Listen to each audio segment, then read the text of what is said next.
Sir ಹೇಳಿ sir, ಏನು ಘಟನೆ ಆಗಿತ್ತು ಸರ್? ಇಲ್ಲಿ ಬೆಳಗಾವಿ ಗ್ರಾಮಾಂತರ ಪೊಲೀಸ್ ಠಾಣೆ ವ್ಯಾಪ್ತಿಯಲ್ಲಿ ನಾವಗೆ ಗ್ರಾಮ ಅಂತ ಒಂದು ಬರುತ್ತೆ. ಈ ನಾವಗೆ ಗ್ರಾಮದಲ್ಲಿ ಒಂದು ಬಾದರವಾಡಿ ಊರಿನ ಒಂದಷ್ಟು ಜನ ಯುವಕರು ಬಂದು ಇಲ್ಲಿ ಗಲಾಟೆ ಮಾಡಿದ್ದು ಒಂದಷ್ಟು ಮಾಹಿತಿ ಬಂದಿರುತ್ತೆ. ನಮಗೆ ಮಾಹಿತಿ ಬಂದಿದ್ದ ಕೂಡಲೇ ನಮ್ಮ ಪೊಲೀಸವರು ಸ್ಥಳಕ್ಕೆ ಭೇಟಿ ನೀಡಿರ್ತಾರೆ. ಭೇಟಿ ನೀಡಿದ ತಕ್ಷಣ ನಮಗೆ ಮಾಹಿತಿ ಎಲ್ಲ ಗೊತ್ತಾದ್ಮೇಲೆ ಮೇಲಧಿಕಾರಿಗಳೆಲ್ಲನೂ ಇಲ್ಲಿ ಬಂದು ಮತ್ತು ಬೇರೆ ಇನ್ಸ್ಪೆಕ್ಟರ್ಸು ಕರೆಸಿದ್ದೀವಿ. ನಮಗೆ ಇಲ್ಲಿ ಊರಿನ ಜನರು ಮತ್ತು ಇಲ್ಲಿ ಯಾರಿಗೆ ತೊಂದರೆ ಆಗಿದೆ ಅವ್ರಿಗೆ ಮಾತಾಡಿಸಿದಾಗ ಅವರು ಒಂದಷ್ಟು ಜನ ಯುವಕರ ಬಗ್ಗೆ ನಮಗೆ ಮಾಹಿತಿ ಕೊಟ್ಟಿದ್ದಾರೆ. ಆ ಮಾಹಿತಿ ನಮಗೆ ಸಿಕ್ಕಿದ ಮೇಲೆ ನಾವೊಂದು 3 ತಂಡ ಮಾಡಿದ್ದೀವಿ. 3 ತಂಡ ಮಾಡಿ ಯಾರು ಇದ್ರ ಹಿಂದೆ ಇದ್ದಾರೋ ಅವ್ರಿಗೆ ವಶಕ್ಕೆ ಪಡಿಸ್ಕೊಳ್ಲಿಕ್ಕೆ ನಾವು ಆಲ್ರೆಡಿ ನಮ್ಮ ತನಿಖೆ ನಡೀತಿದೆ ಮತ್ತು ಕಾರ್ಯ ನಡೀತಿದೆ.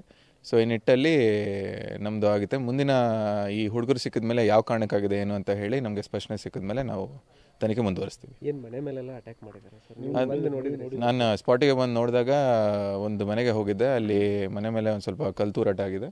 ಕಲ್ತೂರಾಟ ಆಗಿ ಒಂದು ಸ್ವಲ್ಪ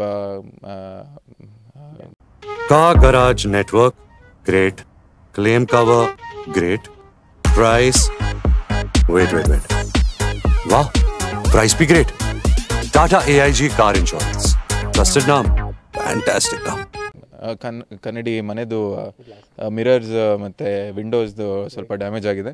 ಮತ್ತು ವೆಹಿಕಲ್ನು ಒಂದು ಇನೋವಾ ಕಾರ್ ನಿಂತಿದ್ದು ಅದಕ್ಕೂ ಡ್ಯಾಮೇಜ್ ಆಗಿದೆ. ಸೊ ಇದು ಭಾಳ ಗಂಭೀರವಾಗಿ ನಾವು ತೊಗೊಂಡು ತನಿಖೆ ಮುಂದುವರಿಸಿದ್ದೀವಿ. ಮತ್ತು ಯಾರು ಇದರಿಂದ ಇರ್ತಾರೋ ಅವ್ರಿಗೆ ನಾವು ವಶಕ್ಕೆ ತೊಗೊಂಡು ಕಾನೂನು ರೀತಿ ಇದು ಮಾಡ್ತೀವಿ. ಸರ್, ಒಂದು ಗ್ರಾಮಸ್ಥರೆಲ್ಲ ಒಂದು ಆತಂಕ ಏನು ಪಡ್ತಾ ಇದ್ರು ಅಂದರೆ, ಆ ಬಂದಂಥರೆಲ್ಲ ಮುಸುಕುದಾರಿಗಳಿದ್ರು, ಮುಖಕ್ಕೆಲ್ಲ ಬಟ್ಟೆ ಕಟ್ಟಿದ್ರು, ಕೈಯಲ್ಲೆಲ್ಲ ಅದು ಮಾರಕಾಸ್ತ್ರಗಳನ್ನೆಲ್ಲ ತೆಗೆದುಕೊಂಡು ಬಂದಿದ್ರು ಅಂತ ಅನ್ನೋದು ಮಾತ್ರ ಗ್ರಾಮಸ್ಥರು ಹೇಳ್ತಾ ಇದ್ರು. ಭಯ ಗ್ರಾಮದಲ್ಲಿ ಒಂಥರ ಭಯ. ಇಲ್ಲಿ ಆಲ್ರೆಡಿ ನಾವು KSRPನೂ ತಂದಿದ್ದೀವಿ, KSRPನೂ ಬಿಟ್ಟಿದ್ದೀವಿ, ಮತ್ತು ನಮ್ಮದು CR ಪಾರ್ಟಿನೂ ಇದೆ. ಆತಂಕ ಪಡೆದು ಯಾವುದು ಅವಶ್ಯಕತೆ ಇಲ್ಲ ಸದ್ಯಕ್ಕೆ. ಏನು ಸಿಚುವೇಶನ್ನ ನಿಯಂತ್ರಣಕ್ಕೆ ನಾವು ತಂದಿದ್ದೀವಿ.